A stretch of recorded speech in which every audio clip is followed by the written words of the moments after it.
Back with you tonight on In Focus. Thanks for staying on. Judges Matter researcher Mbekezeli Benjamin has raised concerns after it was revealed that the earliest available trial date at the Johannesburg High Court are in October 2029. Now, the Johannesburg and Pretoria High Courts are some of the busiest in the country in terms of the number of cases they handle. Mbekezeli Benjamin joins us now for more on that. Good to have you, and thank you very much for your time. What determines what you call a case flow turnaround time?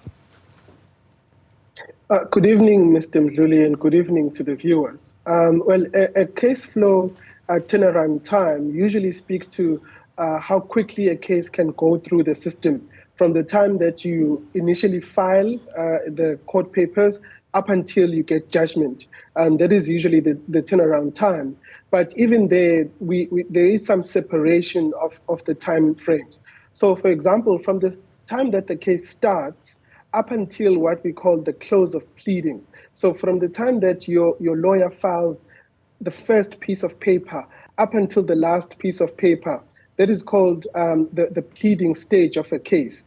And then after pleading stage closes, then you wait for a trial date. So the pleading stage alone can take upwards of, depending on the nature of the case, of course, can take 2 years. And then you still need to wait for a trial date. And what we hear from the Johannesburg High Court, at least, you still have to wait another 5 years before you get a trial date, especially if your case relates to a road accident case or a medical negligence case in a public hospital. So in both instances, you wait quite long for you to get a trial date before you see or appear before a judge. That you're likely to see about 7 years for your case to go through the court system. So what are the factors that would have led to this? I mean, we didn't just wake up on the 31st of August 2024 and realize, oops, it will now take 5 years for us to get there.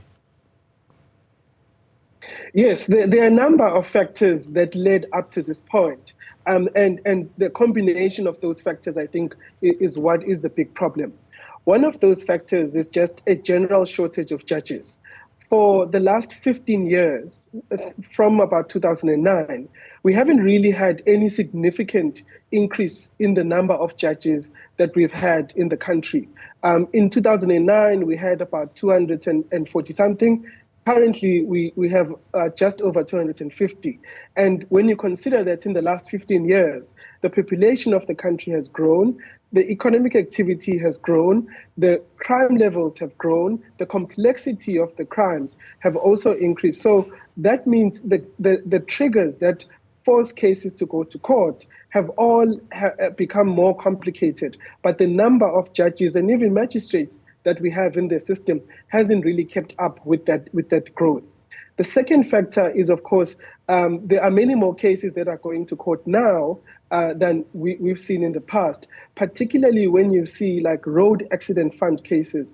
And the road accident fund actually is one of the biggest stumbling blocks that are causing the blockages in the system. Because if you go to any high court across the country, the vast majority of civil cases that are going to trial in the high courts across South Africa, they relate to the road accident fund. And for the longest time, there have been problems with administration at the RAF. But in the last couple of years, the RAF has changed strategy. So they've relied less on lawyers. As I understand it, they've cancelled the panel of attorneys that used to work on RAF cases. So a lot of those cases are not being processed as quickly as one would expect. And this now causes blockages in the system. So a combination of a shortage of judges plus the RAF cases and other cases, including unlawful arrest cases, medical negligence cases, even train accidents, so cases relating to PRASA, are also clogging up the system, particularly in Gauteng. So those type of cases, I mean, do we have a standard set time of how long they should be in the process from the pleadings to trial date to when you actually receive final judgment? Unfortunately, each case is based on its own unique circumstances. For example, there are some cases that are more complicated because, for example, the extent of the injuries. If you had a medical negligence claim, the extent of your injuries will determine how many experts that you need, how much evidence needs to be proven at trial. And so those cases usually take longer. The RAF cases take longer, not necessarily because of the complexity of the cases, but simply because, like I was saying, the RAF is not really playing ball when it comes to moving these cases through the system. There are other cases that are decided only on paper, that don't require any testimony to be led at trial.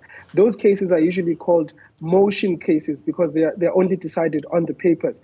Even those cases take a while. For you to get a hearing date in a motion case that doesn't even require experts, you would have to wait a good number of months. The earliest date that you can get in Johannesburg is May of 2025. And even in those cases, if it gets over above maybe 500 pages to 1,000 pages, then it becomes more complicated and you have to wait a bit longer. So I'm drawn to this by your tweet because, or your message on X, where you're saying we are facing a crisis and the National Treasury and the minister are quiet on this. What are those two departments supposed to do? Well, firstly, the increase in the number of judges has budgetary implications, right? The cost of a judge includes the salary of the judge, of course, but the court infrastructure, the administrative support, the research support, those need to be in place for us to have a functioning system. And what we've seen over the last couple of years is more and more cuts to the budget that is allocated to the judiciary. I mentioned earlier that we haven't really had an increase in the number of judges that we have available. The Labour Court, for example, only has 13 judges to serve the entirety of the country. Those 13 judges have to deal with cases in Gqeberha, in Cape Town, in Durban, in Johannesburg. And with the economic downturn after COVID, many more workers are being retrenched. Many more workers have their cases that need to be going to court. But the court is not coping simply because they don't have enough judges, they don't have enough courtrooms to deal with those cases. So Treasury needs to step up and fund the judiciary and resource the judiciary in the way that our economic situation is, and certainly in the way our population is. So the resources versus the population numbers, there's a mismatch, and Treasury needs to step up. Of course, the Ministry of Justice is the key interface between the judiciary and the government or the executive. And so we need the Ministry of Justice to also be coming on board and coming up with plans on how to deal with the situation. We understand that a couple of weeks ago, the Minister of Justice met with the Judge President and the Deputy Judge President of the Gauteng High Court, which is really the epicenter of the crisis. We haven't heard yet what were the outcomes of those meetings. They should really be coming out and telling us what are the plans, because what some of the private legal sector and some of us in the civil society sector have been proposing is that there should be acting judges appointed to deal with at least the backlog of the cases. Those require, even though they're not permanent judges, but they need to be paid, because that means it's senior lawyers giving up their practices to come and serve as judges to deal with the backlog. That needs creativity from the National Treasury and from the Ministry of Justice. So that's why we're saying we haven't really heard enough from both of those institutions for us to at least be at ease that this crisis is being dealt with. From what we heard during the addresses that were made as the Chief Justice was, of course, hanging up his robe, so to speak, for the new Chief Justice, Justice Maya, who has now come in. We heard that he was quite deeply involved in the training of judges, of course, following the judiciary conference. So are we saying that we've got judges that have been trained that are waiting to be placed? No. In South Africa, we are fortunate to have really skilled legal professionals across the board. We have hardworking judges overall. The problem is not that the capacity necessarily or the training. The problem is just the numbers, right? Like I said, the Labour Court only has 13 judges to serve a population of 62 million people. That is not enough by any measure. If you look at Kenya, for example, the Labour Court, or the equivalent of the Labour Court in Kenya, has double the number of judges that South Africa has. And so it's not a question of necessarily the skill. It is simply a question of resourcing, human resources for the judiciary. And that is the big issue. And even if we don't only concentrate on judges and magistrates, research support. So some of the cases that are waiting in court need judges to have a researcher assigned to them who will help them with the research so that they prepare a judgment as quickly as possible. So that also needs support from the government to properly resource the judiciary. And the creativity that you're calling for from the Justice Department, I mean, would that include the sharing of the load, particularly taking some of the heavyweight that the High Court in Johannesburg and the Gauteng High Court are dealing with, and maybe spreading them elsewhere? Look, that might help a bit. What actually has happened in the last, I think, 2 to 3 years is the Johannesburg High Court has set up a special commercial court where some of the big cases that involve big companies, they can be heard virtually. So the judges don't need to be sitting at the High Court building in the center of Johannesburg. Some of those cases are heard virtually. Sometimes those cases are heard off-site. So a judge would go to an office in Sandton that both companies have agreed to, and that's where the hearing will happen. So that frees up some space to instead of all the courts in the building being used.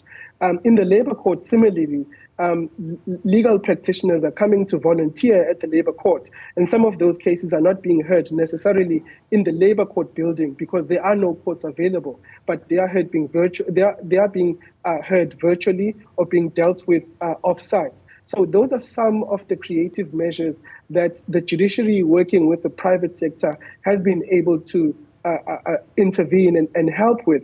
But it is not sustainable. Even the idea, the question of appointing acting judges from legal practitioners, it is not a sustainable situation because in the long term, we need permanent judges who have fully their independence guaranteed. Because if you're an acting judge, your independence is not really guaranteed fully in the way that permanent judges are. So we can apply it as an interim measure to deal with the crisis, but long term, we just need more judges appointed to the system. We need more courts being built, and we need more administrative support and other resources being channeled towards the judiciary. Mbekezeli Benjamin, appreciate your time. Mbekezeli Benjamin sharply raising that matter, the shortage of judges, resources and support to certainly deal with that long period you might have to wait before your matter even gets to a point of trial.